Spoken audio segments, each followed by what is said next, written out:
Hey Hannah, welcome back. I'm going to share your next fitness routine with you for the month of June.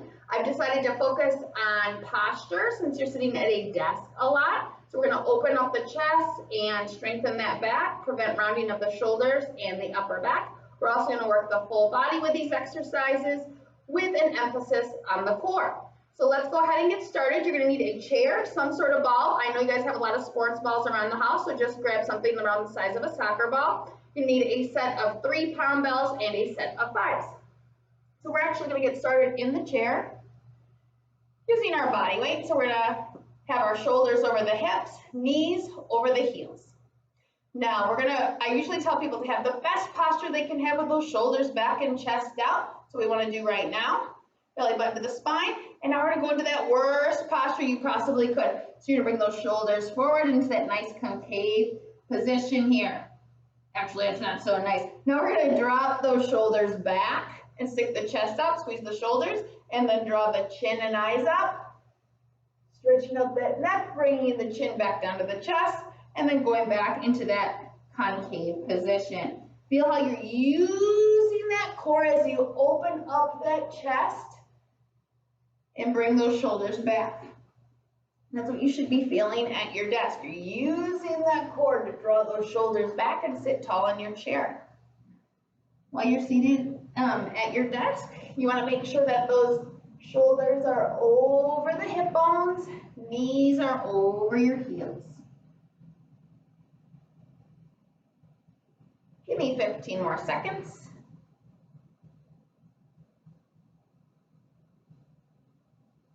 Full range of motion with that neck. Last one.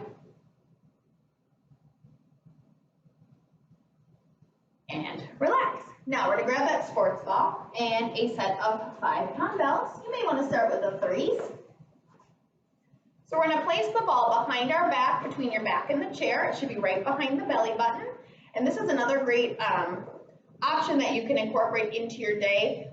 Just to make sure that you're seated nice and tall in your chair. Again, shoulders over the hips, knees over the heels. Now, we're going to apply pressure to that ball with our belly button, and we're going to have our arms in this L shape here at our side. And elbows stay there as we open and close. These are called L chest openers. They're great for our posture because they're opening our chest, strengthening our back. Make sure your elbows stay glued to your torso. Working on some shoulder rotation here. The goal is to bring those hands to the side of your torso, and if you can bring them even further behind you, that is great. So again, I'm using 5 dumbbells. You might want to start with some 3s, or you can even start with a strong, purposeful fist. Make sure your chin's up a bit for good posture. And again, you're pulling the belly button to the spine, spine to the ball, ball to the chair. Exhale as you bring those bells laterally. Give me 10, 8, 6, 5, 4, 3, 2, and 1. Now we're going to keep the ball there. We're going to extend our arms to the side with the palms forward. We're just going to go into some bicep curls. Single, single, and double curls. Again, I'm using 5s. Might be able to go up a little bit in resistance here. Elbows stay glued to your torso. We're focusing on that forward and upward movement, and then forward and down. Forward and up, and forward and down. We're exhaling on the way up into that curl. Inhaling on the way down. And I want you to focus on resisting gravity as you lower those bells to your side. Give me one more set.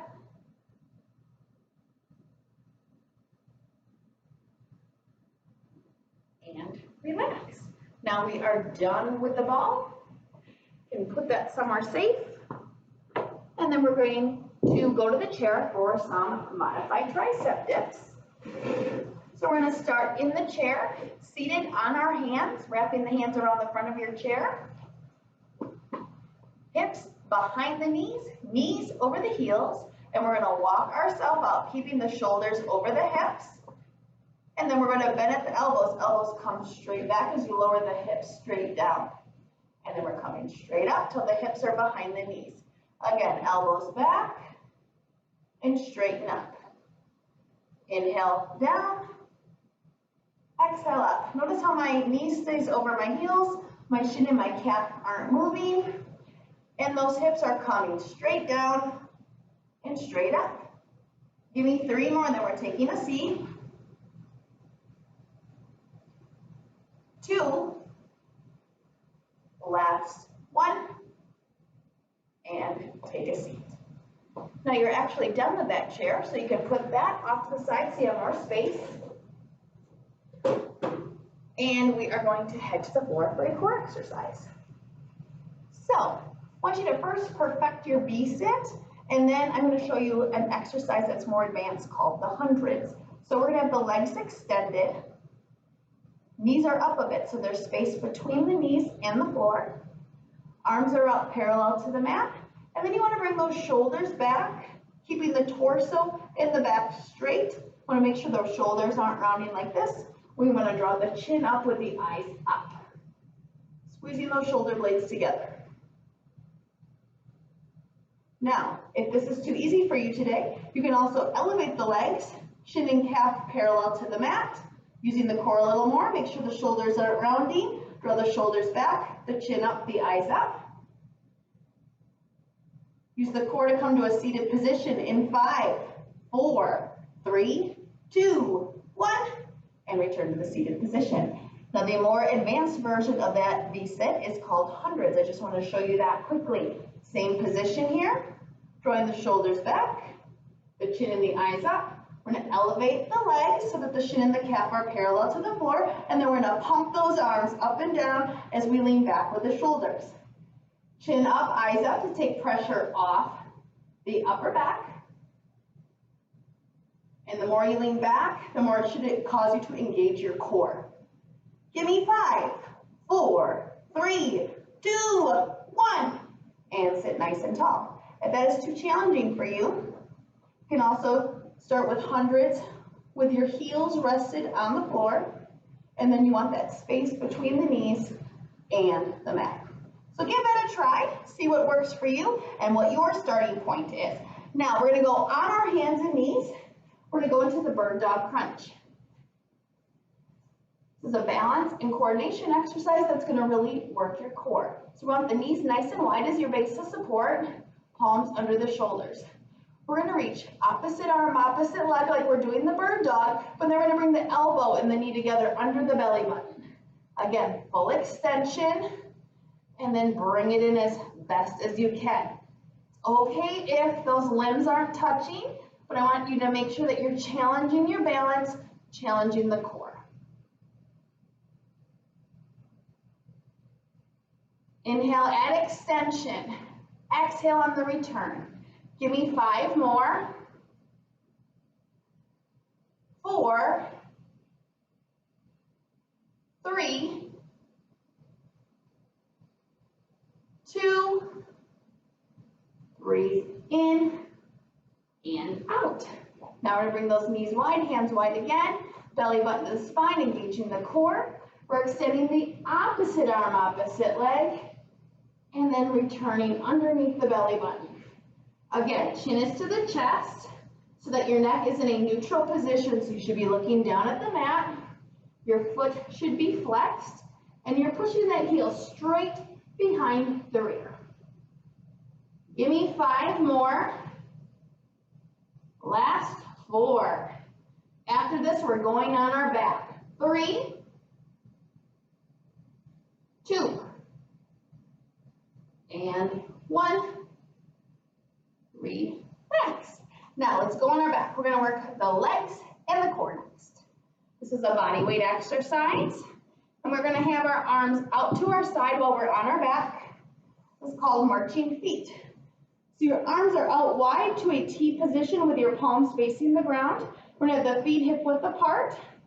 Belly button is to the spine. Spine is to the floor. There's no space behind your back. And we're going to alternate, bringing one knee to the chest, keeping that 90-degree bend, and then returning that foot to the floor, and then switching. Going back and forth for about 60 seconds. Head, neck, and shoulders should stay relaxed on the mat. No space should be created behind the back. Now, if this is too easy for you today, you can start with a 90-degree bend, knees wide over the hips, heels wide in front of the knees, alternating tapping the heel and the toe to the mat. Again, body weight is in the palms and the shoulders, and there's no space behind the back. Give me 10, 8, 6, 5, 4, 3, 2, and 1. Bring those feet down. Now we're going to stay on our back, and we're going to go into glute bridges with an overhead reach. We're going to have our feet wide, heels underneath the knees. We're going to roll the shoulder blades underneath us. So this is just like a regular glute bridge, but we're working on our overhead range of motion while we work on glute engagement. So we're going to push our hips away and up, and now your fingertips are going to come up, pointing towards the knees, to the ceiling, and then over the head. Back of the hand, back of the wrist to the ground over the head. Now keep those hips up there as you bring the fingertips back up. Keep them there until you bring the fingertips towards the knees. And now we're going to release the glutes and lower to the mat. Again, hips away and up. Reach. Stay high until those fingertips reach towards your knee, and then release the glutes and lower. Now, knees shouldn't be moving forward, and calf shouldn't be moving forward or laterally. If you find that they are, try bringing the feet a little wider and walking the feet away from your bottom. So marching those heels away. We're inhaling up, exhaling down. Give me one more.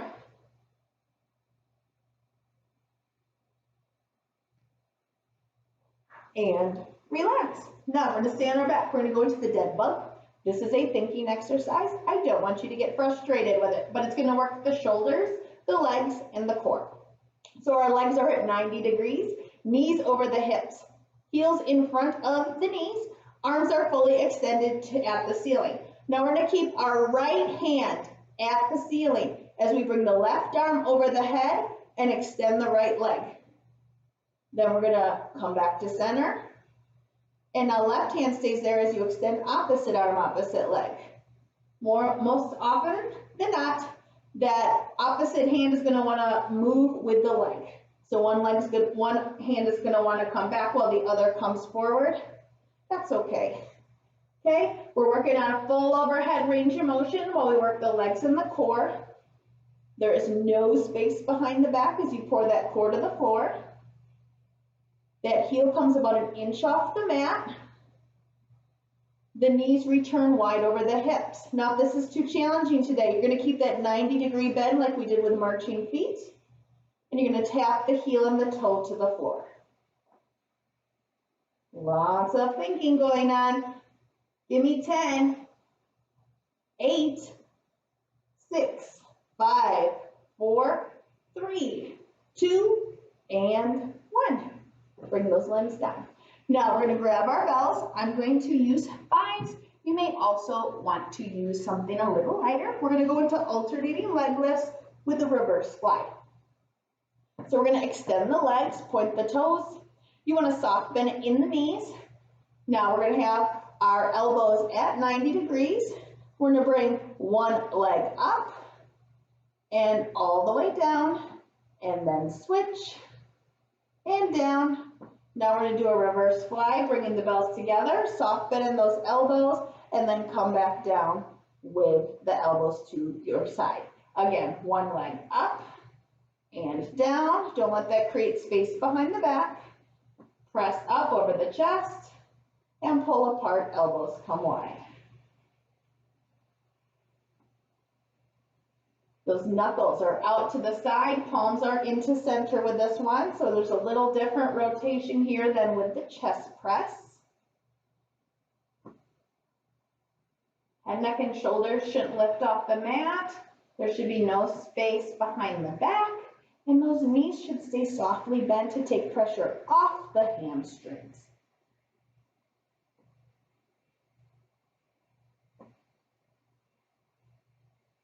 Give me 10, 8, 6, 5, 4, 3, 2, and 1. That concludes your June fitness program. I hope that you enjoyed it. Please let me know if you have any questions or concerns with any of these exercises. Hope you have a great day, and I hope you have a great workout. Thanks so much.